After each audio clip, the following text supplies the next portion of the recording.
Today we're going to be working on creating really strong claims using evidence from the text. And this is something that we need to be able to do in all of our classes, but especially in AP Human Geography, because College Board is going to expect us to be able to make really strong claims on those FRQs at the end of the year.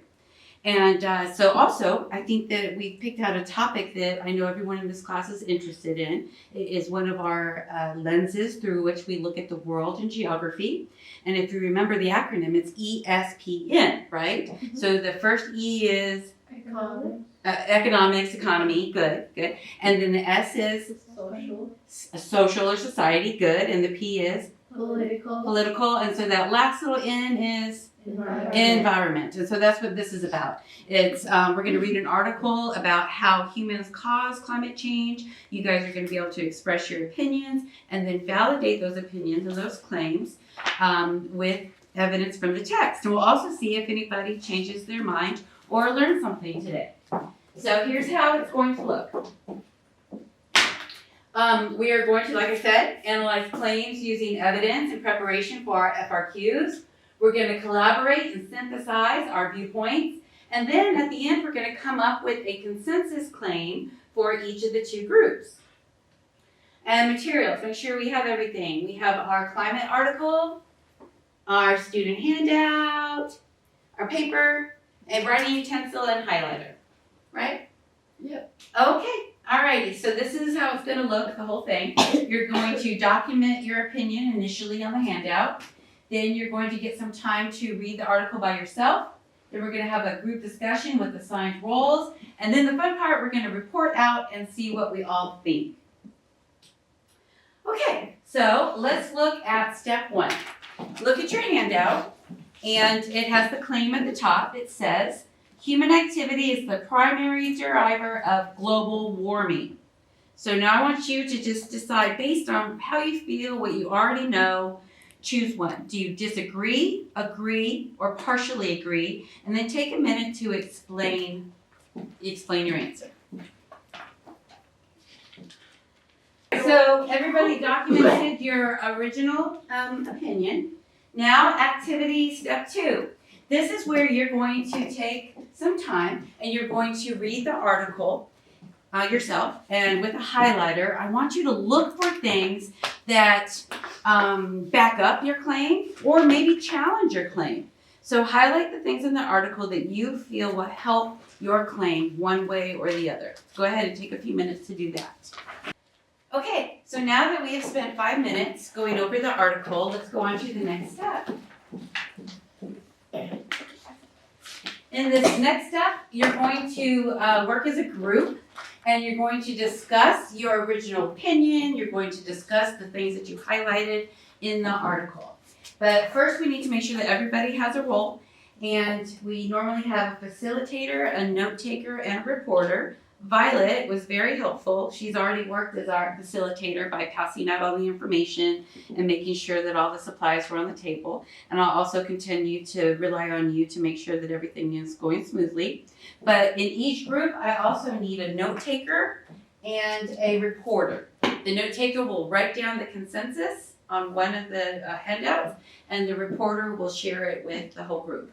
So go ahead and decide real quick who wants to do it.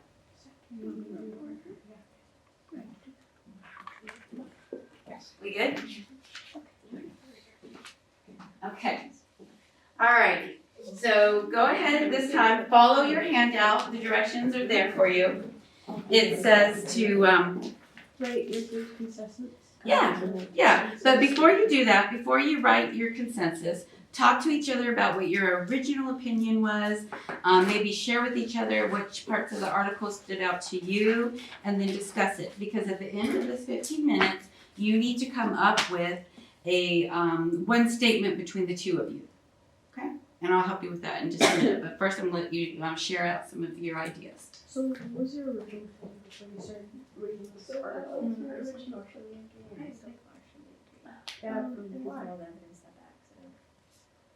I agree with that, because before I knew a bit about carbon emissions with my biology, I agree. but a lot of this kind of confirms what I already knew. but it's also gaining a little bit more insight, especially with the Industrial Revolution and also the actually, like how it started before the Industrial Revolution is confirming what I already knew, but showing how the industrial, like, that is really. All right, so now that we've had some time to share our thoughts with one another about the article, what I'd like you to do is come up with a nice, strong claim that combines your ideas. And so it would need to look like a good thesis statement, and the format that we will use is given, and then whatever evidence that you agreed on, given the evidence, we feel that, and then give your opinion about climate. Does that make sense? Okay, so go ahead and work on that, and then we'll share out in just a minute. Given that the world was slowly, given that the world was already, was already, given the evidence, the emitting, what are these called? Greenhouse gases. All right, so before we share our consensus statements, let's try something. So at the very beginning, I asked you to write down whether you agree with the claim, you partially agree, or you strongly agree. So come up here if you strongly agree with the claim that humans are the cause of climate change. So go ahead and stand right here. Okay. And now if you disagree, let's stand on this side. Is there anybody that disagrees? All right, how about partially agree? Do we have partially agree? Okay, so let's look at this. Now, before you share your consensus, let me ask you this. Is there anybody that learned something new or maybe changed where you fall on this continuum? Like maybe you agree a little bit stronger now, or maybe you disagree a little bit more? Is there any change? The only change, well, it was like something that I did think that it was a big cause because of us, but also from the graph that it showed with the Industrial Revolution, it showed that it was also happening before that, so it changed me a little, just a little bit. So evidence from the text kind of altered your original claim? Yes. Okay, great. All right, you guys go ahead and have a seat. And let's start sharing out. Which group would like to read their consensus statement? Oh, sorry, David. Okay. All right. Given that the world was already emitting greenhouse gases before the Industrial Revolution, we partially agree with the statement. As in the text, it says that, well, even before the Industrial Revolution, that in Celsius-wise, the temperatures were low, meaning that it was already getting hot, but that the Industrial Revolution only made it get hotter, so it contributed to the world itself giving off the gases. Okay, good. So your group, what was, you mentioned the graph, so you can bring that up again if you like, but which evidence did you feel like was the most convincing to help you come up with your claim?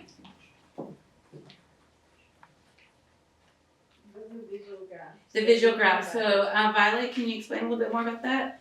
How did the graphs help you guys? Because it can show you how much of a difference that, like, it can show you 1 point at a time, how in like the 1880s it was around negative 0.1 Celsius, but then in 1940 it shows that it's around 0.1 Celsius. That went up too.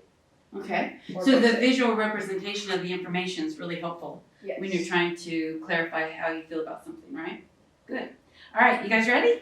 All right, so share out your consensus claim. Okay, so given the evidence, we believe that humans are the leading cause of global warming, and our evidence is on page 5, where it says, when people burn those fuels for energy, they're sending CO2, which is what is trapped underground into the atmosphere. The CO2 then traps heat from the sun in the atmosphere, making the Earth warmer. The process known as the greenhouse effect. So, pretty much, we agreed with the fact that humans are the leading cause of global warming, and this just gives evidence saying that that is true.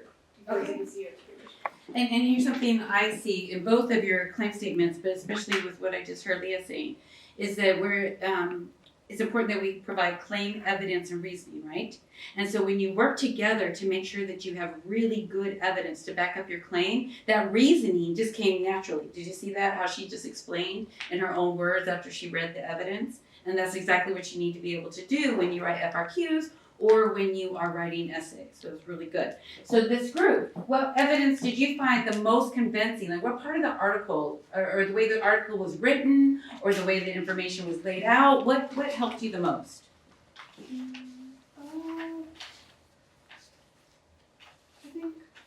I think this graph right here was definitely really helpful, where it talked about the different greenhouse gases one and like the different rates of it to like the Earth's temperature. Okay. And it said that it said something about carbon dioxide, methane, nitrogen oxide, and this one. Mm-hmm. And how they all like compare to the Earth's like atmosphere, and I think that was really helpful to see how much we produce and like how much we affect it. Good job. Was there anything surprising? Is there anything that maybe you thought you knew but you didn't know how to articulate it, or is there anything surprising from the article? It surprised me when they were talking about how when we like want more meat that can raise methane. Right. Yeah, for more demand for farm-raised animals like cows and sheep have soy, they release methane, and even fertilizer release nitrous oxide into the air as well. Okay. So as you can imagine, when we continue to talk about this topic, we will work in more peer-reviewed articles, which would help us substantiate your claims and perhaps give you more evidence. But you guys did a fantastic job. You always do in this class, even when we have our larger group. You guys always listen to one another's opinions and you're very respectful of one another. And I feel like that's how we learn from each other all the time. So you guys did a really good job. Thank you so much for helping me with this activity.